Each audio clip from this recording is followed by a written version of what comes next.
आज यहाँ से कंटिन्यू करेंगे बेटा हम लोग। ठीक है, सामने एक टॉपिक दिख रहा होगा आपके, de Broglie explanation of Bohr second postulate of quantization. ठीक है, बोर सेकंड पोस्टुलेट क्या था बेटा कि एंगुलर मोमेंटम जो होता है इलेक्ट्रॉन की बोर ऑर्बिट में वो कंजर्व्ड होती है। ठीक है, लेकिन बोर के पास उस चीज का प्रूफ नहीं था कि एंगुलर मोमेंटम जो होता है वो NH/2 है। ठीक है, तो ये एक्सप्लेनेशन कौन देते हैं आपको? De Broglie. मैंने कल ही बताया था, मैटर वेव की हेल्प से हम लोग क्या करते हैं, प्रूफ करते हैं कि जो बोर ऑर्बिट होती है उसकी एंगुलर मोमेंटम कंजर्व्ड होती है। देखिए आप यहाँ पे लिखा हुआ है Ln = NH/2 जहाँ पे n होता है बेटा प्रिंसिपल क्वांटम नंबर।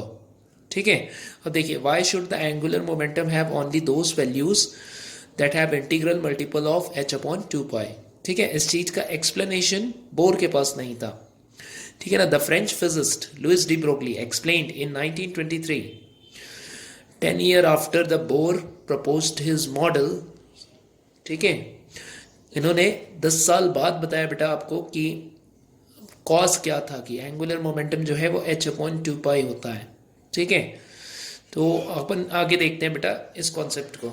ओके, आगे देखिए क्या लिखते हैं। In 1927, Louis de Broglie argued that the electron in its circular orbit, as proposed by Bohr orbit, must seen as a particle wave.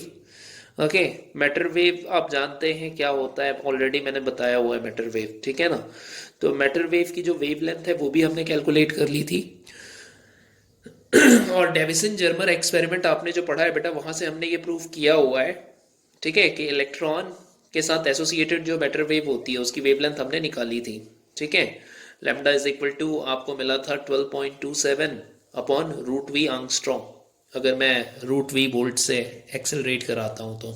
ठीक है, तो ये चीज़ें आपने देखी हुई है, इलेक्ट्रॉन के साथ मैटर वेव एसोसिएटेड होता है। डेविसन जर्मर एक्सपेरिमेंट से हमने प्रूव भी किया था, experimental proof from matter wave. ठीक है, अब यहाँ पे देखिए जो आपके डी ब्रॉगली है बेटा, डी ब्रॉगली वो ये बोलना चाहते थे कि कोई भी ऑर्बिट में जब इलेक्ट्रॉन रिवॉल्व करता है, ठीक है ना, तो वहाँ पे जो सरकमफियरेंस होती है ऑर्बिट की, ठीक है, 2πRn, Rn is the radius.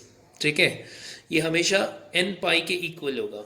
ठीक है, ओके, तो देखिए बेटा मैं क्या बता रहा था, आप इस चीज को समझिए। जैसे आपने लास्ट ईयर 11th में पढ़ा था कि अगर कोई स्ट्रिंग है वो दोनों एंड से टाइड है, एक स्ट्रिंग है बेटा दोनों एंड से टाइड है, तो स्ट्रिंग अगर दोनों एंड से टाइट है तो दोनों एंड्स पे नोड बनते थे। याद होगा आपको नोड क्या होता है, एंटी नोड्स क्या होते हैं। ठीक है, अब बेटा जहां पे स्ट्रिंग दोनों एंड से टाइड है उसमें हमेशा क्या बनेगी, दोनों एंड्स पे नोड बनेगी। वही सेम कॉन्सेप्ट डी ब्रॉगली ने लगाया कहाँ पे, आपके बोर के ऑर्बिट्स में। देखिए आप अगर किसी एक सरकमफियरेंस को पकड़ेंगे बेटा, एक पार्ट से स्टार्ट करिए और इसी पॉइंट पे आके खत्म करिए, तो दोनों पॉइंट्स पे आपको नोड दिख रही होगी। इस सरकमफियरेंस के एक पॉइंट से स्टार्ट करिए किसी भी पॉइंट से और इसी पॉइंट पे आके खत्म करिए, तो दोनों ही पॉइंट्स सेम पॉइंट्स पे नोड बन रहे हैं। मतलब क्या कि हमेशा इस डी ब्रॉगली बोर के जो ऑर्बिट्स हैं उनमें जो वेव्स क्रिएट होंगी वो क्रिएट्स होने वाली वेव हमेशा क्या होगी बेटा, n मल्टीपल होगी। किसके? लैम्डा के। क्या होगी? लैम्डा के होल नंबर मल्टीपल होगी। ठीक है ना। कभी भी फ्रैक्शनल वेव्स नहीं जनरेट हो पाएंगे, वेवलेंथ बनेगा तो बेटा कंप्लीट बनेगा। ठीक है, क्योंकि दोनों एंड्स पे नोड बन रही है। मैंने स्ट्रिंग का एग्जांपल लिया, आप इसको थोड़ा सा पढ़ेंगे तो यहाँ पे लिखा हुआ है वैसा ही।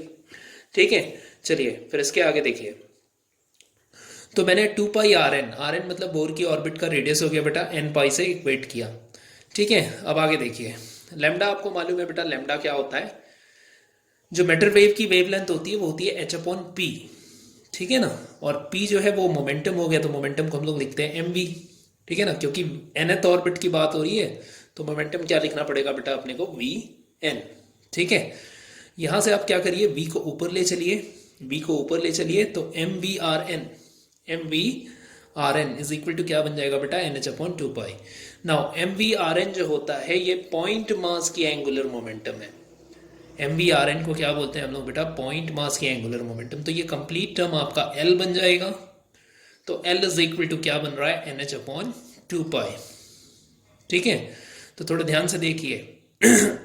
जो nth ऑर्बिट में इलेक्ट्रॉन होगा बेटा उसकी एंगुलर मोमेंटम किसके इक्वल, NH/2 टू पाई के।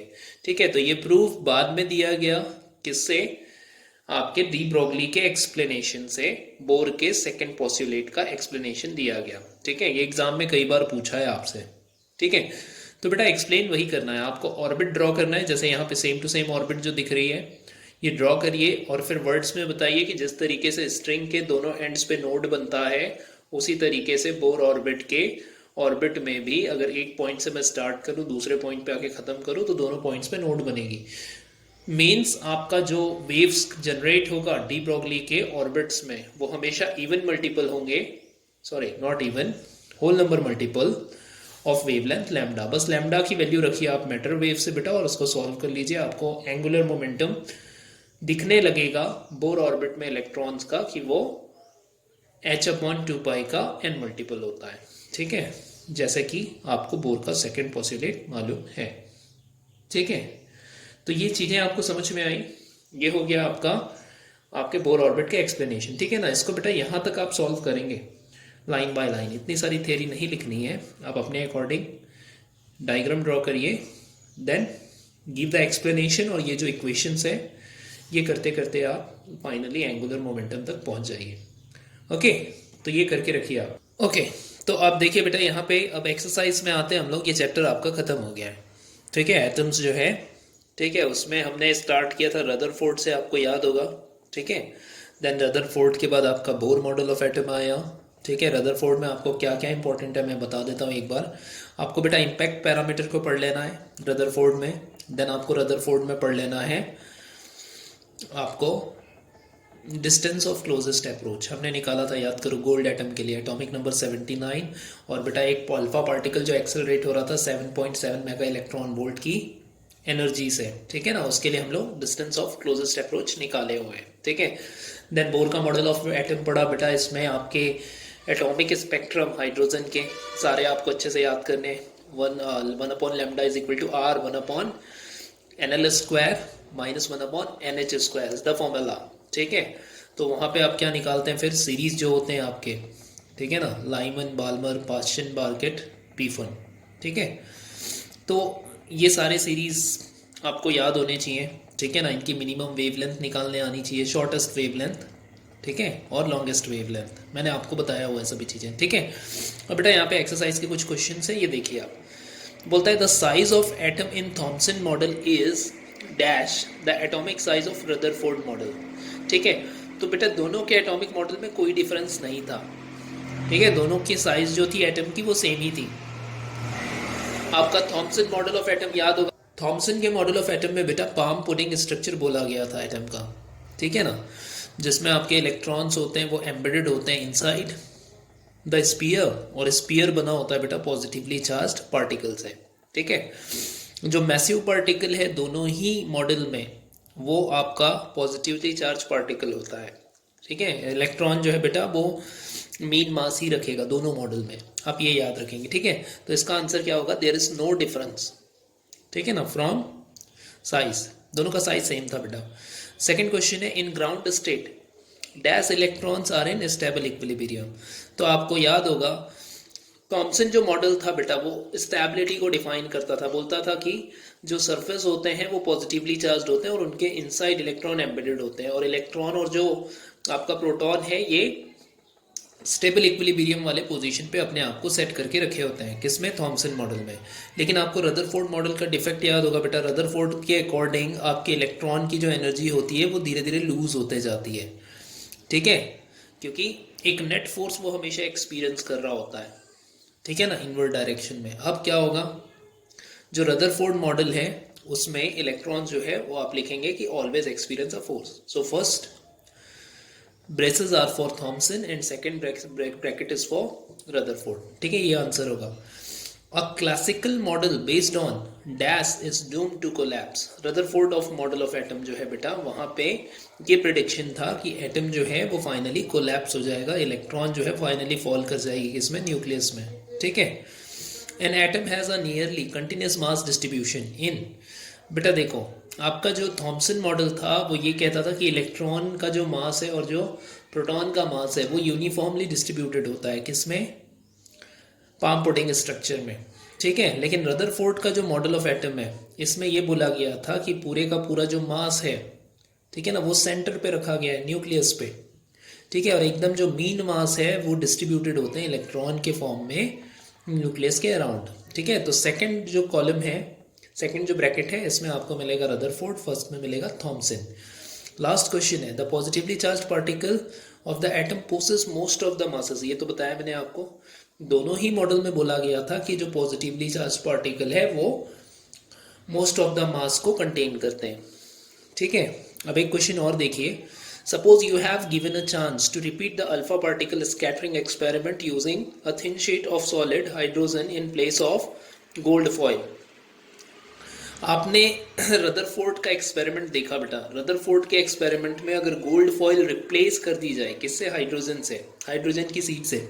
अब देखो एक बात और बताता है, हाइड्रोजन जो है ना बेटा वो 14 केल्विन पे, 14 केल्विन मतलब आपका माइनस में टेम्परेचर हो गया बेटा, माइनस में अगर आप कर लेंगे, ठीक है ना, 273 डिग्री सेंटीग्रेड हम लोग बोलते हैं, 273 केल्विन होता है बेटा, 0 डिग्री सेंटीग्रेड, ठीक है। तो आप इसको माइनस में करके कहाँ तक लेके जाइए, 14 केल्विन तक। 14 केल्विन हो जाएगा बेटा आपका, कितना हो जाएगा 14 केल्विन बताइए, 0 डिग्री सेंटीग्रेड इज 273, तो 273 में से आप 14 माइनस करिए, ठीक है ना, आपका बनता हुआ दिख रहा है बेटा मेरे को 259, तो माइनस 259 डिग्री सेंटीग्रेड पे जो हाइड्रोजन है वो सॉलिड होता है, ठीक है। तो वो बात की बात है, ठीक है ना, आपको शीट चाहिए हाइड्रोजन की। अब हाइड्रोजन का जो मास होता है बेटा वो पता है आपको, हाइड्रोजन जो है वो एक प्रोटॉन के इक्विवेलेंट है, एक ही प्रोटॉन होता है हाइड्रोजन के पास, ठीक है। और अल्फा पार्टिकल जो है वो 4 times of mass of proton रखता है। तो अगर अल्फा पार्टिकल जाके स्कैटरिंग करेगा बेटा किससे, आपके हाइड्रोजन के एटम से, तो ये कोलिजन जो होगा ये जस्ट वैसा ही कोलिजन होगा जैसा आपका फुटबॉल और टेनिस बॉल, ठीक है ना। आप आंसर जाके पीछे देख सकते हैं, कुछ ऐसा ही लिखा है उसने, फुटबॉल मींस अल्फा पार्टिकल और टेनिस बॉल मींस आपका प्रोटॉन। प्रोटॉन का मास बेटा मैं बोल रहा हूँ MP लिखते हैं अगर आप, तो आपके अल्फा पार्टिकल का मास 4 टाइम्स होता है मास ऑफ प्रोटॉन के, ठीक है। तो मास ऑफ प्रोटॉन बहुत ज़्यादा, मास ऑफ अल्फा पार्टिकल बहुत ज़्यादा, मास ऑफ प्रोटॉन कम, ठीक है ना। तो जब हेड ऑन कोलिजन होगा तो आपको याद होगा बेटा, जब गोल्ड फॉइल की जिसका एटॉमिक नंबर 79 है, मीन्स जिसके पास 79 प्रोटॉन होते हैं और साथ ही साथ न्यूट्रॉन भी होते हैं, ठीक है ना, गोल्ड फॉइल में, उसके न्यूक्लियस से जाके जब अल्फा पार्टिकल टकराता था तो वो बाउंस बैक करता था 180 डिग्री के एंगल पे। आपको याद होगा मैंने बताया था 8000 में से एक अल्फा पार्टिकल ऐसा होता है जो 180 डिग्री के एंगल पे वापस आता है, ठीक है। तो बेटा हेड ऑन कोलिजन अगर होता है अल्फा पार्टिकल और हाइड्रोजन में, तो आपका ये बाउंस बैक नहीं करेगा अल्फा पार्टिकल, ठीक है ना, बाउंस बैक नहीं करेगा। आपने 11th में मोमेंट कोलिजन के सारे कॉन्सेप्ट को पढ़े हुए हैं, ठीक है ना। आप जानते हैं कि एक हैवियर मास जाके जब एक रेस्ट पे लाइटर मास से टकराएगा तो उसके साथ क्या होगा, ठीक है ना, ये आप जानते हैं, ठीक है। चलिए, तो ये हो गई बात किसकी, 12.2 की, ठीक है। आगे के न्यूमेरिकल्स हैं बेटा, और आगे के न्यूमेरिकल्स भी मैं आपको डिस्कस कराता हूँ, लेकिन आपको करना खुद है, ठीक है। ये तो थ्योरेटिकल था दोनों ही क्वेश्चन, ठीक है ना, इसलिए मैंने उठा लिया, लेकिन आगे के क्वेश्चन आपको करने हैं। एक्सरसाइज तो आपको बनाना ही है ना। हर साल हमने NCERT के एक्सरसाइज में फुल्ली फोकस किया है, 11th में भी और 12th में भी आपको करना है, ठीक है। और जो क्वेश्चंस नहीं बनेंगे फिर आप पूछिए उसको, कोई दिक्कत नहीं है, मैं आपको बताते हुए चलूँगा, ठीक है। बस ये है बेटा कि आप अपने साइड के अपने हिस्से की जो वर्क है उसको करते हुए चलिए। मेरे साइड से अगर कोई वर्क कम होता है तो आप मेरे को बिल्कुल बताइए, मैं वो चीज़ें आपके लिए करूँगा। अब देखिए बेटा 12.3 देखिए क्या बोलता है ये, what is the shortest wavelength present in Paschen series of spectral line. Paschen series की बात हो रही है, आपको याद होगा बेटा कैसे सीरीज होते हैं, Lyman, Balmer, Paschen, Brackett, Pfund, ठीक है ना, फंड पढ़ते हैं उसको, पी जो है वो साइलेंट होता है, ठीक है ना, फंड सीरीज पढ़ते हैं, ठीक है। तो हम किसकी बात कर रहे हैं बेटा, पास्चन की, लाइमन, बाल्मर, पास्चन। जो पास्चन सीरीज होता है वो सीरीज में थर्ड सीरीज है, तो इसके लिए लोअर ऑर्बिट जो होगा बेटा वो 3 होगा, ठीक है ना। और अगर हायर ऑर्बिट की बात करेंगे तो फिर 4, 5, 6, 7, 8, 9 अप टू इन्फिनिटी तक सारे ऑर्बिट्स होंगे। अब याद करो मैंने शॉर्टेस्ट के लिए बताया था बेटा एनर्जी मैक्स होना चाहिए, शॉर्टेस्ट वेवलेंथ चाहिए तो एनर्जी मैक्स होना चाहिए। मैक्स एनर्जी कब मिलेगी, जब इन्फिनिटी से वापस आएगा इलेक्ट्रॉन, कहाँ पे, थर्ड ऑर्बिट में। तो आप इस क्वेश्चन को सॉल्व करना बेटा, 1/λ is equal to R into 1/NL²। ठीक है ना, मैं लिख देता हूँ यहाँ पे 1/λ is equal to R into 1/NL का स्क्वायर माइनस 1/NH का square. This is the formula. ठीक है, NL को रखिए बेटा आप 3 और NH को रखिए आप इन्फिनिटी, आपको मिल जाएगी शॉर्टेस्ट वेवलेंथ। ठीक है, और ऐसे क्वेश्चन मोस्ट इंपॉर्टेंट है, ऐसा क्वेश्चन आपसे पूछा जाएगा अगर लाइमन और बाल्मर सीरीज आपसे आता है एग्जाम में, पूछा जाता है तो। ठीक है, चलिए इसके बाद 12.4 देखिए आप। 12.4 भी इजी है। A difference of 2.3 electron volt separates two energy level of an atom. ठीक है ना, तो आपको क्या दिया हुआ है बेटा, दो ऑर्बिट्स के बीच का एनर्जी गैप दिया हुआ है।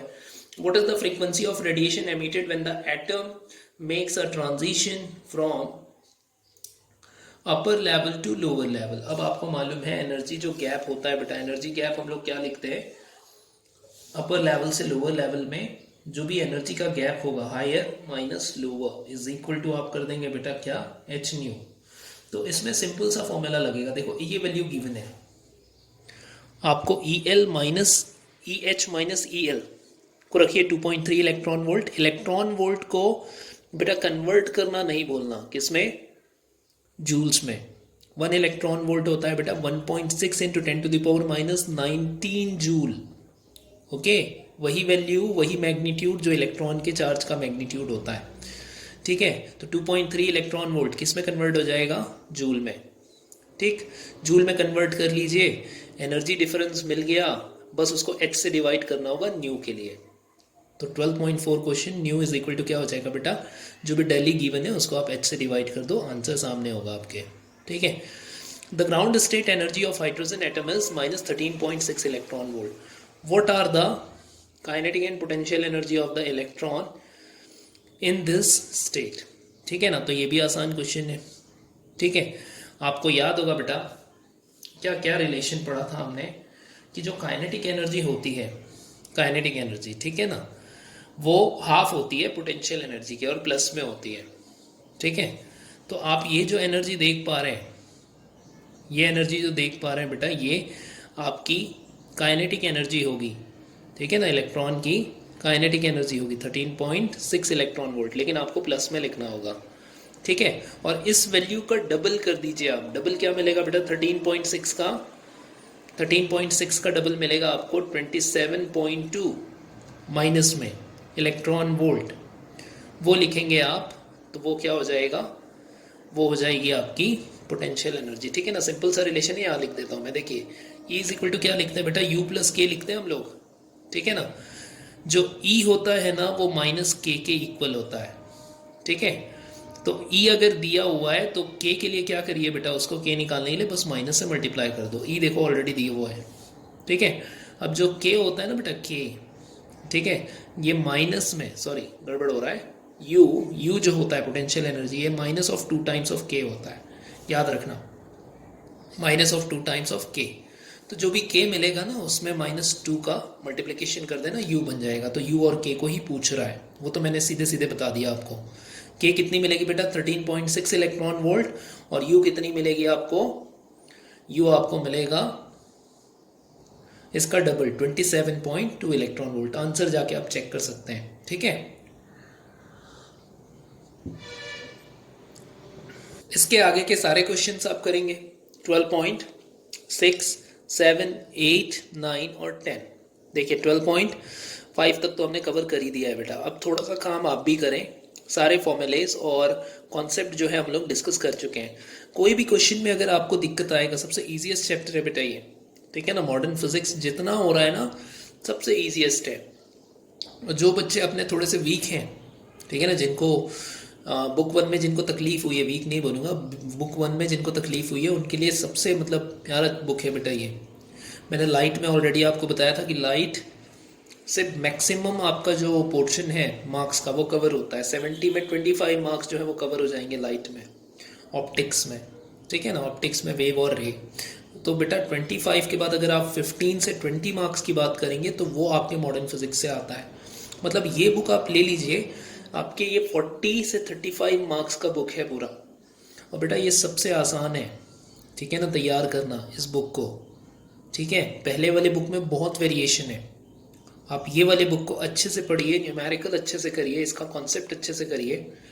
ठीक है, कहीं दिक्कत नहीं आएगी आपको। ठीक है, तो चलिए ये यूनिट आप कंप्लीट करके रखिए बेटा। कल मैं आपको लास्ट चैप्टर पढ़ाऊंगा, ठीक है ना, क्योंकि सेमीकंडक्टर से बहुत कम पोर्शन जो है वही आ रहे हैं, बहुत सारे पोर्शन रिमूव हो गए हैं। ठीक है ना, तो सेमीकंडक्टर के रिमोट पोर्शन पे अपन मेहनत नहीं करेंगे। ठीक है, तो हमारा अब एक छोटा सा पार्ट बचा हुआ है बेटा, न्यूक्लियाई। ठीक है ना, एटम्स हमने कर लिया, न्यूक्लियाई चैप्टर नंबर आपका 13 है, और 14 का एकदम हमको 10 से 15% ही पढ़ना है, चैप्टर नंबर 14 का। ठीक है ना, क्योंकि सेमीकंडक्टर्स का मैक्सिमम जो पोर्शन है ना बेटा, ट्रांजिस्टर्स, डायोड, ठीक है ना, डायोड तक पढ़ना है, ट्रांजिस्टर्स हटा दिया गया है। ठीक है ना, गेट्स हटा दिए गए हैं। ठीक, तो आप लोग यहाँ तक कंप्लीट करके रखिए, फिर आगे हम लोग कल की क्लास में देखेंगे। लेकिन मैं बोलूँगा बेटा, आज की जो क्लास हुई है ये आपका एटम्स एकदम डन कर देना चाहिए। एटम्स जो चैप्टर है इसको बहुत अच्छे से आप कर लो। ठीक है, सारे क्वेश्चंस कर लो, और कोई दिक्कत आता है बेटा तो फिर तुरंत मेरे को मैसेज करिए व्हाट्सएप में। ठीक है ना, क्वेश्चन को मैं आपको वो क्वेश्चन एक्सप्लेन कर दूंगा। ठीक है, चलिए, so good day and good bye.